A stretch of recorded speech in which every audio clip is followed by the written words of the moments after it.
Hello friends, आज हम बनाने जा रहे हैं इमली की चटनी। तो ये मैंने इमली ली है, ये कटोरी। इसको हमने भिगा लेना है अच्छे से, और भिगाने के बाद हमने इसमें से पल्प निकाल लेना है इमली का, और बीज अलग कर देने हैं। उसके बाद हमने कढ़ाई में घी लेना है, 1 चम्मच घी डालेंगे कढ़ाई में। उसके बाद हमने घी को मेल्ट कर लेना है। उसके बाद हम कढ़ाई में सौंफ ऐड करेंगे। तो हमने 1 चम्मच सौंफ इसमें डालना है, और आधी छोटी चम्मच जीरा ऐड करना है। उसके बाद हमने इसमें अदरक कद्दूकस कर डाला है। आप इसमें जिंजर पाउडर भी डाल सकते हो। इस तरह से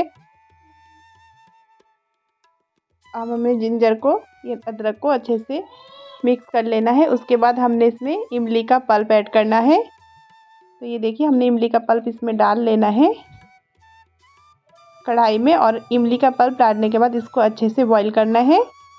ये देखिए, इस तरह से अच्छे से पका लेना है इमली को।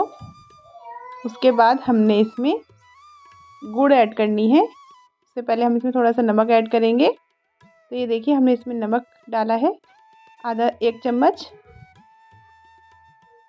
उसके बाद हमने इसमें मिर्च ऐड करनी है थोड़ी सी। ये देखिए, हमने थोड़ी सी लाल मिर्च इसमें ऐड की है, आधी छोटी चम्मच। उसके बाद हमने इसमें काली मिर्च ऐड करनी है।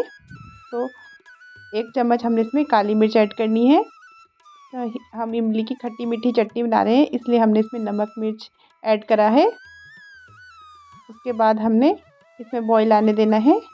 उसके बाद हम इसमें गुड़ डालेंगे। आप गुड़ या शक्कर दोनों में से कुछ भी ऐड कर सकते हो। तो मैं इसमें शक्कर डाल रही हूँ, आप इसमें गुड़ भी ऐड कर सकते हो।